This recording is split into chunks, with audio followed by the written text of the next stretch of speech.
तो देखो अभी हम लोग जो टॉपिक पढ़ने वाले हैं उसका नाम है study of compound of ammonia.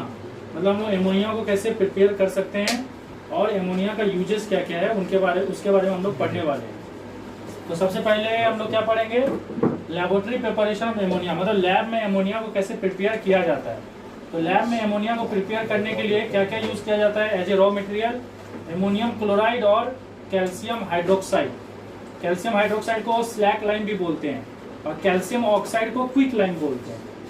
तो हम लोग लैब में क्या क्या चीज को यूज करके बनाते हैं एमोनिया, एक है एमोनियम क्लोराइड और एक है कैल्शियम हाइड्रोक्साइड। तो जब आप एमोनियम क्लोराइड और कैल्शियम हाइड्रोक्साइड को रिएक्ट करोगे तो एमोनियम क्लोराइड जो टूट के क्या बन जाएगा, वो टूट के बन जाएगा ammonium ion, that is Na4+ और Cl- ये बनेगा। और जो आपका कैल्शियम हाइड्रोक्साइड है वो जो टूट के क्या बन जाएगा, Ca2+ और OH-। यहाँ तक समझ में आया। अब देखो ये कैल्शियम और क्लोरीन मिलके क्या बन जाएगा, CaCl2। इसका 2 इधर आ जाएगा, इसका 1 इधर जाएगा, CaCl2 बन गया। और एमोनियम आयोन और OH मिलके क्या बन जाएगा, एमोनियम हाइड्रोक्साइड। ये क्या बन जाएगा, एमोनियम हाइड्रोक्साइड। लेकिन एमोनियम हाइड्रोक्साइड जो है ना वो एक वीक अल्काली है, मतलब एक वीक बेस है। तो वीक बेस को अगर आप हीट करोगे ना, अगर आप वीक बेस को हीट करोगे तो वो दोबारा डिकम्पोज हो जाएगा। किसमें डिकम्पोज हो जाएगा, ये डिकम्पोज हो जाएगा NH3 और H2O में। तो आप देख सकते हो यहाँ पे हम लोग हीट कर रहे हैं ना, यहाँ पे देखो हम लोग एमोनियम क्लोराइड और कैल्शियम हाइड्रोक्साइड लिए, दोनों को रिएक्ट किए। तो प्रोडक्ट में क्या क्या बनेगा, प्रोडक्ट में बनेगा कैल्शियम क्लोराइड और एमोनियम हाइड्रोक्साइड बनेगा, क्योंकि एमोनियम आयोन और OH मिलकर क्या बन जाएगा, एमोनियम हाइड्रोक्साइड। लेकिन क्योंकि एक वीक अल्काली है तो अगर आप उसको थोड़ा सा भी हीट करोगे ना तो वो डिकम्पोज हो जाएगा किसमें, NH3 और H2O। ये आपको समझ में आ रहा है कि नहीं? इसलिए हम लोग यहाँ पे क्या क्या मिला है, NH3 और H2O मिला है। तो इस तरह से क्या हो गया, NH3 का प्रिपरेशन हो गया। अब क्वेश्चन अराइज होता है कि हम लोग यहाँ पे कैल्शियम हाइड्रोक्साइड ही क्यों लिए, तो सबसे कैल्शियम हाइड्रोक्साइड ही क्यों लिए, कोई और बेस क्यों नहीं लिए। तो कैल्शियम हाइड्रोक्साइड के बारे में क्या बोला गया है कि ये बहुत सस्ता है। क्या है, सस्ता है, ठीक है।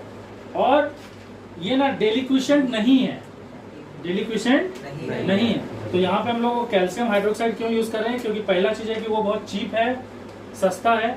और ज्यादातर अल्काली क्या होता है ना, ज्यादातर अल्काली जो होता है वो डेलिक्विशेंट होता है। डेलिक्विशेंट मतलब वो एटमॉस्फेयर का मॉइस्चर को खींचता है और खुद क्या होता है उस मॉइस्चर में डिसॉल्व हो जाता है। समझ में आया कि नहीं? लेकिन ये डेलिक्विशेंट नहीं है, समझ में आया कि नहीं? मतलब ये एटमॉस्फेयर का मॉइस्चर को एब्जॉर्ब नहीं करेगा। समझ में आया कि नहीं? और दूसरा कारण एक और भी है कि एमोनियम क्लोराइड क्या है ना, एमोनियम क्लोराइड वोलेटाइल होता है।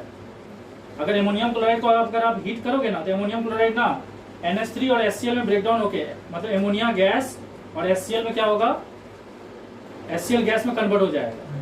अरे समझ में आ रहा है कि नहीं? तो यहाँ पे क्या होगा, एमोनिया के साथ साथ HCl गैस भी प्रोड्यूस हो जाएगा। लेकिन कैल्शियम हाइड्रोक्साइड का फायदा क्या है यहाँ पे यूज करने का, कि कैल्शियम हाइड्रोक्साइड ना जो आप हीट दे रहे हो ना तो ज्यादातर हीट क्या करता है, खुद ही एब्जॉर्ब कर लेता है। और एमोनिया को क्या प्रोवाइड करता है, कम हीट, मतलब एमोनियम क्लोराइड को क्या करता है, कम हीट प्रोवाइड करता है, ताकि वो वोलेटाइल मतलब वेपराइज ना हो जाए। ओके, अब देखो यहाँ पे ये रिएक्शन कैसे हो जाए आपको समझ में आ गया। अब यहाँ पे कैल्शियम क्लोराइड जो बना है ये एक सॉल्ट है, तो वो तो यहीं पे रह जाएगा इस कंटेनर में। और हमारे यहाँ पे क्या क्या चीज प्रोड्यूस हुआ, एमोनिया गैस प्रोड्यूस हुआ और वाटर वेपर प्रोड्यूस हुआ। लेकिन हम लोग को तो सिर्फ क्या चाहिए, हम लोग को सिर्फ क्या चाहिए, एमोनिया गैस चाहिए, वाटर वेपर तो नहीं चाहिए। तो जब यहाँ पे क्या होगा, एमोनिया गैस भी प्रोड्यूस होगा और वाटर वेपर भी प्रोड्यूस होगा। ये दोनों जब यहाँ से गुजरेगा तो यहाँ पे क्या हुआ है, एक कंटेनर लगाया गया है जिसके अंदर क्या है, ड्राइंग एजेंट है। ये ड्राइंग एजेंट क्या करेगा, वाटर वेपर को एब्जॉर्ब कर लेगा। मतलब ये क्विक लाइम जो है ना, ये वाटर वेपर को एब्जॉर्ब कर लेगा और खुद क्या बन जाएगा, स्लैक लाइम बन जाएगा। क्योंकि कैल्शियम ऑक्साइड को अगर आप पानी में डालोगे तो क्या बन जाएगा, कैल्शियम हाइड्रोक्साइड बन जाएगा। तो ये जो कैल्शियम ऑक्साइड है ये इस वाटर वेपर को एब्जॉर्ब कर लेगा, तो फिर क्या बचेगा, सिर्फ एमोनिया गैस बचेगा। एक बार फिर से देख लो, इन दोनों का रिएक्शन होने के बाद कैल्शियम क्लोराइड बनेगा। कैल्शियम क्लोराइड तो यही रह जाएगा क्योंकि सॉल्ट है, और ये दोनों गैसेस स्टेट में है तो ये आगे बढ़ेगा। और जब ये आगे बढ़ेगा तो यहाँ पे क्या है, ड्राइंग एजेंट यूज हुआ है कैल्शियम ऑक्साइड। ये कैल्शियम ऑक्साइड किसको एब्जॉर्ब कर लेगा, वाटर को एब्जॉर्ब कर लेगा। समझ में आया कि नहीं? और सिर्फ बचेगा क्या, एमोनिया गैस। एमोनिया गैस को क्या किया जा रहा है, यहाँ पे कलेक्ट किया जा रहा है। अब आप लोग जो चीज गौर करो, एमोनिया गैस को कैसे कलेक्ट किया जा रहा है। एमोनिया गैस को कलेक्ट किया जा रहा है डाउनवर्ड डिस्प्लेसमेंट से, मतलब नीचे से ऊपर की तरफ कलेक्ट किया जा रहा है। क्यों? क्योंकि इसका जो डेंसिटी है, इसका जो वजन है, वो हवा से क्या होता है, कम होता है। तो सीधा सा बात है, जैसे ये यहाँ जाएगा तो क्योंकि इसका डेंसिटी हवा से क्या है, कम है, तो ये कहाँ चले जाएगा, ऊपर। अगर डेंसिटी हवा से ज्यादा होता तो ये एमोनिया नीचे रहता और एयर कहाँ रहता, ऊपर रहता। लेकिन क्योंकि इसका डेंसिटी हवा से कम है तो एमोनिया ऊपर रहेगा और एयर नीचे रहेगा। तो एमोनिया गैस इसीलिए क्योंकि हल्का है, हवा से हल्का है, तो कहाँ जाएगा, तो ऊपर जाएगा। तो उसको हम लोग यहाँ पे कलेक्ट कर सकते हैं कि नहीं? वो क्या होगा, एमोनिया गैस यहाँ पे जाके डिपॉजिट हो जाएगा, यहाँ पे, यहाँ से बाहर नहीं निकलेगा। समझ में आया कि नहीं? हम लोग डाउनवर्ड डिस्प्लेसमेंट से ले रहे हैं ताकि ये ऐसे करके जाएगा और यहाँ कलेक्ट हो जाएगा। क्योंकि अमोनिया गैस हल्का है ना, हल्का चीज कहाँ जाना चाहेगा, ऊपर। तो यहाँ पे आके इकट्ठा हो जाएगा और ऊपर जा पाएगा क्या, वहाँ तो जाम है ना। नहीं समझ में आया? ओके, अब देखो यहाँ पे अमोनिया गैस ही प्रोड्यूस हुआ, इसको कैसे चेक करेंगे? इसके लिए हम लोग क्या करेंगे, ग्लास रॉड लेंगे और उसको हाइड्रोक्लोरिक एसिड में डुबाएंगे। और जैसे ही आप एक ग्लास रॉड को हाइड्रोक्लोरिक एसिड में डुबाओगे और इस अमोनिया गैस के पास लाओगे ना, तो यहाँ पे एक रिएक्शन होगा जिसका जो रिएक्शन है NH3 प्लस HCl, ये दोनों रिएक्ट करके क्या बन जाएगा, एमोनियम क्लोराइड बन जाएगा। समझ में आया कि नहीं? और एमोनियम क्लोराइड जो है ना, एक डस्ट पार्टिकल जैसा रहता है, एक पार्टिकल है। और ये पार्टिकल कैसा दिखता है, व्हाइट फ्यूम जैसा दिखता है। जब हम लोग HCl को चेक करते हैं, HCl गैस को चेक करते हैं, तो क्या यूज करते हैं, एमोनियम हाइड्रोक्साइड यूज करते हैं। मतलब वहां पे भी हम लोग एमोनिया यूज करते हैं और वहां पे भी यही बनता है, व्हाइट फ्यूम बनता है। और जब हम लोग एमोनिया को चेक करना रहता है तो हम लोग क्या यूज करते हैं, हाइड्रोक्लोरिक एसिड यूज करते हैं। समझ में आ रहा है? एमोनिया को चेक करने के लिए हाइड्रोक्लोरिक एसिड यूज होता है और हाइड्रोक्लोरिक एसिड को चेक करने के लिए अमोनिया यूज होता है। मतलब एमोनिया वहाँ पे किस स्टेट में यूज होता है, लिक्विड स्टेट में, तो एमोनियम हाइड्रोक्साइड के तौर पर। ये समझ में आएगी? तो ये जो एमोनियम क्लोराइड बनेगा, ये व्हाइट फ्यूम जैसा दिखेगा। तो इससे पता चल जाएगा कि यहाँ पे कौन सा गैस प्रोड्यूस हुआ है, एमोनिया गैस प्रोड्यूस हुआ है। अब यहाँ पे कुछ और क्वेश्चन अराइज होता है कि हम लोग यहाँ पे एमोनियम क्लोराइड क्यों यूज किए हैं, एमोनियम नाइट्रेट क्यों नहीं यूज किए। समझ में आएगी? क्योंकि एमोनियम का और भी सॉल्ट होता है, सिर्फ क्लोराइड ही नहीं होता, नाइट्रेट भी होता है। तो यहाँ पे मेंशन किया गया है कि नाइट्रेट यूज करने से क्या प्रॉब्लम है, नाइट्रेट जो है ना एक्सप्लोसिव है। समझ में आएगी? मतलब इतना ज्यादा एक्सोथर्मिक रिएक्शन करेगा कि ये एपरेटस क्या हो सकता है, डैमेज हो सकता है, एक्सप्लोड कर सकता है, फट सकता है। समझ में आएगी? उसके अलावा और क्या है कि ये जो एमोनियम नाइट्रेट है ना, ये खुद ही डिकम्पोज हो जाएगा। एमोनियम नाइट्रेट को अगर आप हीट करोगे ना, ये खुद ही डिकम्पोज होकर क्या बन जाएगा, नाइट्रस ऑक्साइड और वाटर वेपर। अगर आप एमोनियम नाइट्रेट को अगर आप हीट करोगे तो ये खुद ही क्या हो जाएगा, डिकम्पोज हो जाएगा। डिकम्पोज होकर क्या बन जाएगा, नाइट्रस ऑक्साइड, मतलब N2O और वाटर वेपर बन जाएगा। समझ में आया कि नहीं? तो यहाँ पे आपको एमोनिया नहीं मिल के क्या मिलेगा, नाइट्रस ऑक्साइड और H2 मिलेगा, लेकिन आपको तो एमोनिया चाहिए ना।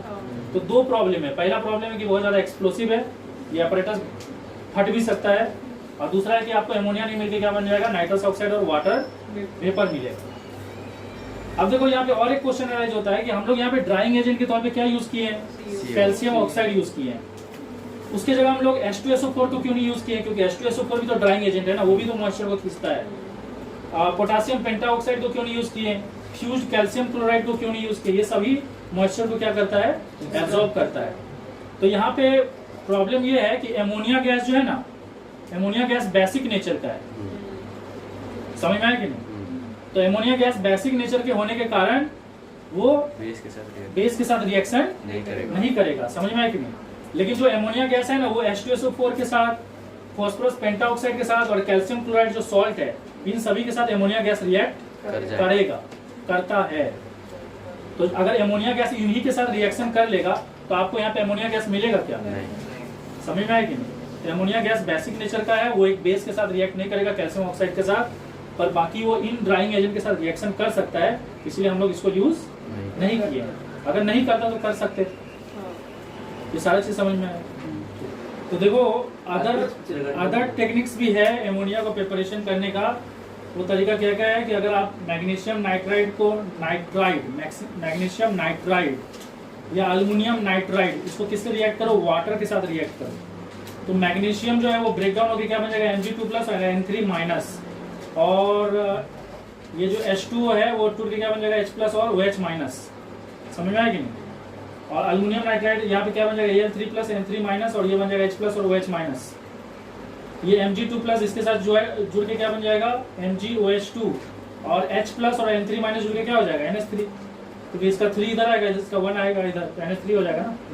सेम चीज यहाँ पे भी होगा, अल्युमिनियम और ये OH मिलकर हो जाएगा अल्युमिनियम हाइड्रोक्साइड, OH3, 3 इधर 1 इधर, और इसका 1 इधर और 3 इधर, क्या हो जाएगा, NH3। ये आपको समझ में आया। उसके अलावा यहाँ पे एक प्रोसेस है जिसको बोलते हैं हैबर प्रोसेस। इस प्रोसेस से भी अमोनिया को प्रिपरेशन किया जा सकता है, और ये प्रोसेस बहुत इंपॉर्टेंट है, आपको इसमें ये सब जानकारी होना चाहिए। तो ये सब कंडीशन होगा तभी ये प्रोसेस रिएक्शन होगा। इस रिएक्शन में क्या किया जाता है, 1 वॉल्यूम नाइट्रोजन लिया जाता है और 3 वॉल्यूम हाइड्रोजन। मतलब अगर आप 1 सेंटीमीटर क्यूब नाइट्रोजन लेते हो तो आपको 3 सेंटीमीटर क्यूब क्या लेना पड़ेगा, हाइड्रोजन लेना पड़ेगा। अगर आप 1 लीटर नाइट्रोजन लेते हो तो आपको 3 लीटर हाइड्रोजन लेना पड़ेगा, और दोनों को रिएक्ट करना पड़ेगा इन कंडीशंस में। क्या क्या कंडीशन है, आपको यूज करना पड़ेगा कैटलिस्ट। कैटलिस्ट के तौर पे क्या यूज करना पड़ेगा, आयरन। प्रोमोटर यूज करना पड़ेगा। प्रोमोटर वो होता है जो कैटलिस्ट को हेल्प करता है कि वो रिएक्शन का स्पीड बढ़ा सके। तो प्रोमोटर के तौर पे आपको किसको यूज करना, मॉलिब्डेनम। टेम्परेचर कितना रखना पड़ेगा, 450 से लेके 500 डिग्री सेल्सियस, और प्रेशर कितना मेंटेन करना पड़ेगा, 200 से लेके 900 एटमॉस्फेयर। एटमॉस्फेयर प्रेशर का यूनिट होता है। और इन सब होने, ये सब कंडीशन होने के बाद जो रिएक्शन होगा उसमें आपको क्या मिलेगा, अमोनिया मिलेगा। और ये रिएक्शन क्या है, रिवर्सिबल है। मतलब आप चाहो तो दोबारा इसमें अगर आप ये कंडीशन में थोड़ा भी बदलाव करोगे ना, तो दोबारा आपको अमोनिया की जगह क्या मिल जाएगा, नाइट्रोजन और हाइड्रोजन मिल जाएगा। और ये रिएक्शन जो है ना एक्सोथर्मिक है, मतलब इस रिएक्शन के दौरान में हीट प्रोड्यूस होता है।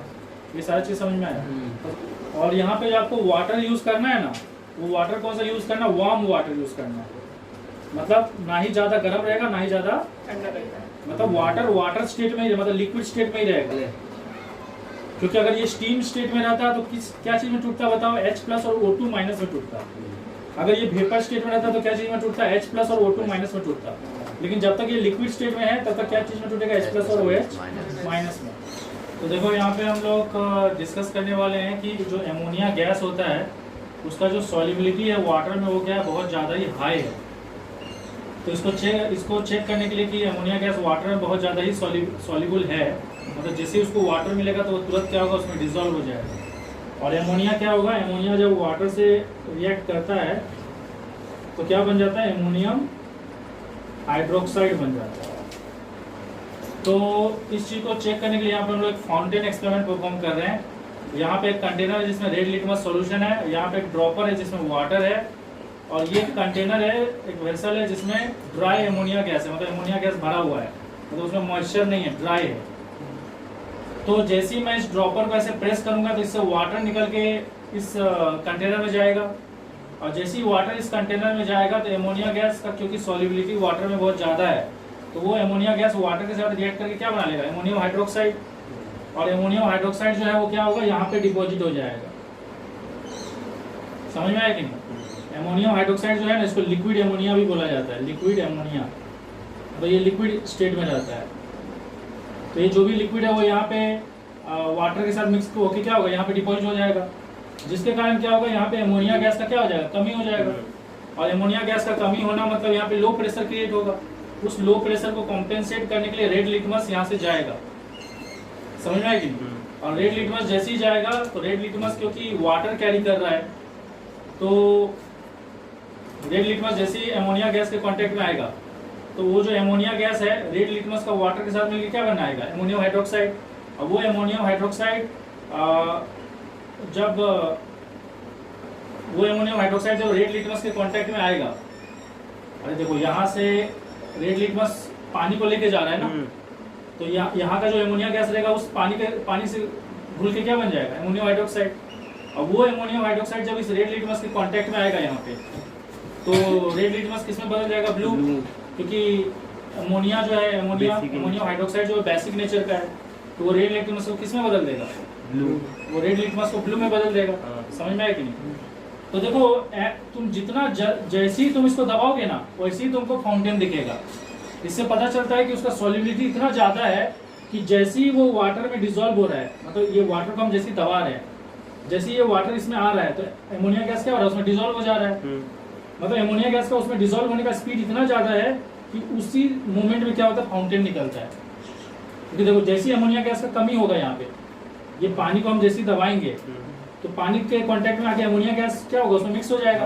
और जैसे ही अमोनिया गैस उसमें मिक्स होगा वैसे क्या होगा, ब्लू लिटमस जाएगा और यहाँ पे रेड यहाँ पे रेड लिटमस जाएगा और यहाँ पे कौन सा फाउंटेन क्रिएट होगा, ब्लू फाउंटेन क्रिएट होगा। अरे समझ में आया कि तो ये रेड लिटमस सॉल्यूशन यहाँ जाएगा और आपको यहाँ पे ब्लू कलर का फाउंटेन मिलेगा। तो यहाँ पे हम लोग क्या पता चला कि जैसे ही एमोनिया वाटर में डिसॉल्व हो रहा है वैसे ही यहाँ पे ब्लू फाउंटेन क्रिएट हो रहा है। मतलब जो एमोनिया का सॉल्युबिलिटी है वाटर में वो क्या है, बहुत फास्ट है। फास्ट मतलब क्या, बहुत ज़्यादा है। अगर सुन लो कि इसका सॉल्युबिलिटी वाटर में कम होता तो ये धीरे धीरे वाटर में सॉल्युबल होता, और धीरे धीरे सॉल्युबल होता तो यहाँ पे जो एमोनिया का परसेंटेज है वो धीरे धीरे कम होता, और धीरे धीरे कम होता तो फाउंटेन भी क्या होता, लेट से होता। लेकिन फाउंटेन तो जैसे हम लोग इसको प्रेस कर रहे हैं और वाटर के साथ एमोनिया गैस कांटेक्ट में आ रहा है वैसे ही ये रेड लिटमस ऊपर चले जा रहा है। अरे समझ में आ रहा है क्या? तो दोनों सुन एज ये वाटर एमोनिया के साथ मिक्स हो रहा है उतना ही जल्दी तुम्हारा फाउंटेन भी क्रिएट हो रहा है। ये बता रहा है कि कितना स्पीड एमोनिया वाटर में डिसॉल्व होता है। कौन बता रहा है? ये जो फाउंटेन क्रिएट हो रहा है। तो रेड लिटमस जब कांटेक्ट में आएगा किसके, एमोनिया गैस का, मतलब एमोनियम हाइड्रोक्साइड के साथ, तो ब्लू फाउंटेन क्रिएट करेगा। ये समझ में आया? तो देखो अगर आप एमोनिया गैस को ऑक्सीजन के प्रेजेंस में बर्न करोगे, बर्न नॉर्मल कंडीशन मतलब सिर्फ आप ऑक्सीजन के प्रेजेंस में उसको बर्न करोगे तो ये आपको दो प्रोडक्ट देगा, एक देगा नाइट्रोजन गैस और एक देगा वाटर वेपर। समझ में आएगी? मतलब अगर आप एमोनिया गैस को ऑक्सीजन के प्रेजेंस में क्या करोगे, सिंपली बर्न करोगे, कुछ भी कैटलिस्ट यूज नहीं करोगे, तो ये आपको दो चीज देगा, एक देगा नाइट्रोजन गैस और एक देगा वाटर। और नाइट्रोजन वहां पे निकल रही है, आपको कैसे पता चलेगा?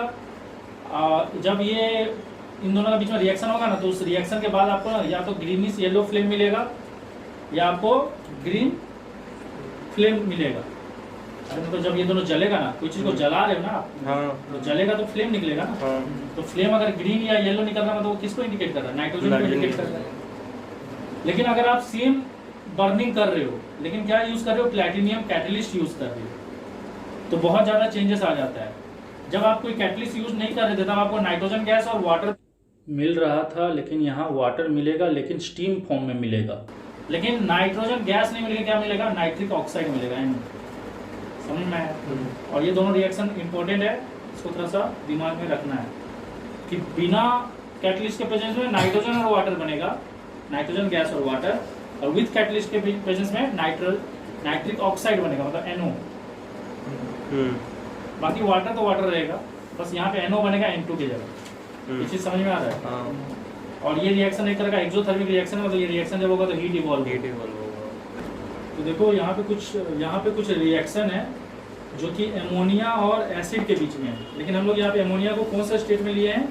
लिक्विड स्टेट में लिए हैं। और हम लोग को अगर एमोनिया गैस को लिक्विड में कन्वर्ट करना है तो एमोनिया गैस को हम लोग किससे मिक्स करना पड़ेगा? वाटर से मिक्स करना पड़ेगा। समझ में आएगी? तो एमोनिया गैस और वाटर मिक्स होकर क्या बन जाता है? Ammonium hydroxide. और जब एमोनियम हाइड्रोक्साइड बनता है तो यहाँ पे नाइट्रोजन और हाइड्रोजन के बीच में 3 कोवेलेंट बॉन्ड होता है, और नाइट्रोजन और H+ आयन के बीच में कोऑर्डिनेट बॉन्ड होता है, और H+ और OH- के बीच में क्या होता है? इलेक्ट्रोवैलेंट बॉन्ड, मतलब आयनिक बॉन्ड होता है, तब जाके ये बनता है। समझ में आया कि नहीं? मतलब ये NH3 जो है ना, क्योंकि इसके पास एक लॉन पेयर है तो ये वाटर का एक H+ को क्या करेगा? अपनी तरफ खींच लेगा, तो इसके बीच में कोऑर्डिनेट बॉन्ड हो जाएगा, जिसके कारण ये पूरा क्या बन जाएगा? NH4+ बन जाएगा। और क्योंकि वाटर का H+ ये ले लिया तो वाटर में सिर्फ क्या बचेगा? OH- बचेगा। इसलिए ये तो हम बताएं कि लिक्विड एमोनिया बनता कैसे है, लेकिन एक बार लिक्विड एमोनिया बनने के बाद उसके अंदर वो कौन सा आयन स्टेट में रहता है? एमोनिया जो है वो एमोनियम आयन बन जाता है, और वाटर जो है वो OH- बन जाता है, क्योंकि इसका एक हाइड्रोजन इसका लोन पेयर से जुड़ गया है। समझ में आएगी? और HCl हम लोगों को पता है H+ Cl-, तो ये NH4+ और Cl- जुड़ के क्या बन जाएगा? Ammonium chloride. H+ और OH- जुड़ के क्या हो जाएगा? H2O। सेम चीज यहाँ पे अगर आप नाइट्रिक एसिड से रिएक्ट करोगे, देखो ये रिएक्शन बहुत सिंपल है, ये एक बेस है और ये एक एसिड है, एसिड बेस रिएक्ट करके क्या बनाता है? सॉल्ट और वाटर, न्यूट्रलाइजेशन रिएक्शन। यहाँ पे भी ये अमोनियम हाइड्रोक्साइड लिए NH4+ और OH- में टूटेगा, और ये टूटेगा H+ और NO3-, ये इसके साथ जुड़ के क्या हो जाएगा? अमोनियम नाइट्रेट, और H+ और OH- जुड़ के क्या हो जाएगा? H2O। यहाँ पे टूटेगा NH4+ OH-, और ये टूटेगा H+ और SO4 इसका 2 इधर आएगा और इसका 1 इधर जाएगा, तो NH4 होल 2 SO4, और ये H+ OH जुड़ के क्या हो जाएगा? H2O। मतलब ये सब रिएक्शन बहुत सिंपल रिएक्शन है, कुछ इसमें ऐसे कॉम्प्लिकेटेड नहीं है। तो देखो यहाँ पे हम लोग इस रिएक्शन से पहले जो रिएक्शन डिस्कस किए थे वो रिएक्शन भी क्या चीज़ को इंडिकेट कर रहा था, एमोनिया का बेसिक नेचर को इंडिकेट कर रहा था। तो अगर आपको एग्जाम में एक क्वेश्चन दे देगा कि एक रिएक्शन लिखो जो कि एमोनिया का बेसिक नेचर को शो करे, तो आप वो रिएक्शंस को भी कर सकते हो, जिसमें कि हम लोग क्या किए थे, अमोनियम हाइड्रोक्साइड को किससे रिएक्ट कर रहे थे, नाइट्रिक एसिड से रिएक्ट कर रहे थे, या हाइड्रोक्लोरिक एसिड से रिएक्ट कर रहे थे, या सल्फरिक एसिड से रिएक्ट कर रहे थे। आप वो रिएक्शन भी शो कर सकते हो, या अगर आपको वो रिएक्शन की जगह अगर आप चाहो तो ये रिएक्शन को भी शो कर सकते हो। ये रिएक्शन भी क्या चीज़ को शो कर रहा है, एमोनिया का बेसिक नेचर को शो कर रहा है। ये रिएक्शन भी अमोनिया का क्या चीज़ को शो कर रहा है, बेसिक नेचर को शो कर रहा है। प्लस ये रिएक्शन जो है ये आपको ये भी आइडेंटिफाई करने में हेल्प कर रहा है कि ये जो सामने वाला जो सॉल्ट है ना उसमें कौन सा कैटायन है। हाँ। जैसे देखो ये है, ये अमोनिया है, लिक्विड अमोनिया है। लिक्विड अमोनिया से जब आप रिएक्ट कर रहे हो ना इस सॉल्ट को, और मान लो आपको इस सॉल्ट में जो कैटायन है वो पता नहीं है, तो आप इस रिएक्शन के बाद जो प्रेसिपिटेट बनेगा ना उसका कलर से पता लगा सकते हो कि इस सॉल्ट में कौन सा कैटायन है। हाँ। समझ में आया कि नहीं। अगर आपका डर्टी ग्रीन प्रेसिपिटेट आया मतलब इसमें Fe2+ है। अगर आपका रेडिश ब्राउन प्रेसिपिटेट आया तो इसमें Fe3+ है। अगर आपका चौकी व्हाइट कलर आया तो इसमें लीड Pb2+ है, और इसमें अगर आपका जेलेटिनियस व्हाइट आया तो आपका Zn2+ है, और अगर आपका पेल ब्लू आया तो उसमें कॉपर 2+ है। मतलब ये एमोनिया के लिक्विड एमोनिया के साथ जब आप इस सॉल्ट को रिएक्ट करते हो तो यहाँ पे दो नेचर ये शो कर रहा है। एक नेचर शो कर रहा है कि बेसिक नेचर है, दूसरा नेचर क्या शो कर रहा है, मतलब दूसरा चीज क्या शो कर रहा है कि इस सॉल्ट के अंदर क्या कैटायन है उसको भी आइडेंटिफाई करने में हेल्प कर रहा है। ये चीज समझ में आ रही है। और ये रिएक्शन सब बहुत इजी है। जैसे देखो FeSO4 है, ये टूट के बन जाएगा Fe2+ SO4 NH4OH के रूप से बन जाएगा NH4+ OH-, और फिर ये इसके साथ जुड़ जाएगा FeOH2 बन जाएगा, और ये इसके साथ जुड़ जाएगा। तो ये एक तरह का सॉल्ट है और वो है प्रेसिपिटेट। समझ में आया कि नहीं। सेम चीज यहाँ पे भी हो रहा है, Fe3+ और Cl- में टूटेगा, ये इसके साथ जुड़ जाएगा FeOH3 बन जाएगा, और ये इसके साथ जुड़ के एमोनियम क्लोराइड बन जाएगा। ये Pb2+ और NO3- में टूटेगा, ये NH4+ OH-, ये Pb2+ उसके साथ जुड़ के बन जाएगा Pb। यहाँ थोड़ा गड़बड़ लिख दिया यहाँ पे, एक्चुअली ये होगा PbOH2 होगा, ठीक है, वो गलती से मिस्टेक से लिखा गया था। पहला रिएक्शन वहाँ NH4 बोल्टवाइज SO4 होगा। हाँ, यहाँ पे भी एक गलती हुआ है, इसको भी थोड़ा करेक्शन कर लो, क्योंकि यहाँ पे SO4 2- है ना, तो 2 इधर जाएगा 1 इधर आएगा, तो ये हो जाएगा होल 2। हाँ ठीक है, ये थोड़ा करेक्शन कर लो, वो गलती से लिखा गया था। तो ये चीज़ आपको समझ में आ रहा है कैसे रिएक्शन हो रहा है। ये हो जाएगा Zn2+ SO4 2-, और ये हो जाएगा NH4+ OH-। तो ये दोनों मिलके बन जाएगा अमोनियम सल्फेट जो कि एक सॉल्ट है, और ये जिंक और OH मिलकर बन जाएगा Zn जिंक हाइड्रोक्साइड जो कि व्हाइट कलर का जेलेटिनियस व्हाइट कलर का प्रेसिपिटेट है। उस तरह से ये कॉपर 2+ और SO4 2- जुड़ के क्या हो जाएगा, कॉपर हाइड्रोक्साइड जो कि एक प्रेसिपिटेट है, और ये मिलकर बन जाएगा अमोनियम सल्फेट जो कि एक सॉल्ट है। तो इस प्रेसिपिटेट से आप पता लगा सकते हो कि इसमें किस टाइप का, इस सॉल्ट में किस टाइप का कैटायन है। अरे समझ में आया कि हाँ। तो देखो ये तो क्लियर हो गया कि ये हम लोग को बताता है कि अगर आप लिक्विड एमोनिया से किसी सॉल्ट को रिएक्ट करते हैं तो आपको बताता है कि उस सॉल्ट में क्या कैटायन है। ये तो हम लोग को समझ में आया। लेकिन यहाँ पे एक और चीज़ लिखा है कि ये बेसिक नेचर ऑफ एमोनिया को भी बताता है। अब क्वेश्चन आ होता है कि ये बेसिक नेचर ऑफ एमोनिया को कैसे बताता है। कि देखो कोई भी बेस जब कोई सॉल्ट से रिएक्ट करता है ना तो हमेशा एक दूसरा बेस और सॉल्ट बनाता है।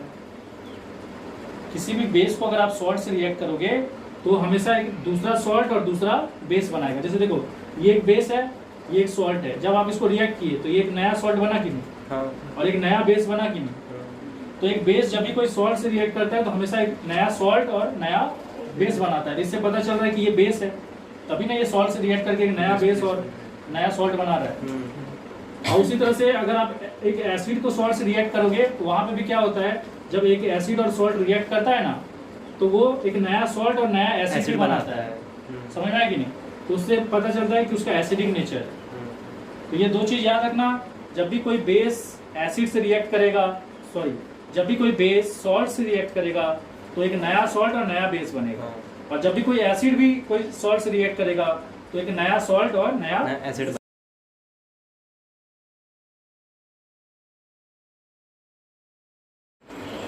तो देखो एमोनिया गैस जो है ना वो बेसिक नेचर का होता है, और क्योंकि हम लोग जानते हैं कि एमोनिया गैस को जब वाटर में डाला जाता है तो एमोनियम हाइड्रोक्साइड बनता है जो कि एक बेस है, तो वो एसिड के साथ रिएक्ट करके सॉल्ट और वाटर बनाता है। वो रिएक्शन हम लोग भी डिस्कस कर चुके हैं। इससे पता है कि एमोनिया बेसिक नेचर का है, और जो भी चीज़ बेसिक होता है उसका टेस्ट कैसा होता है, बीटर होता है, पीता होता है।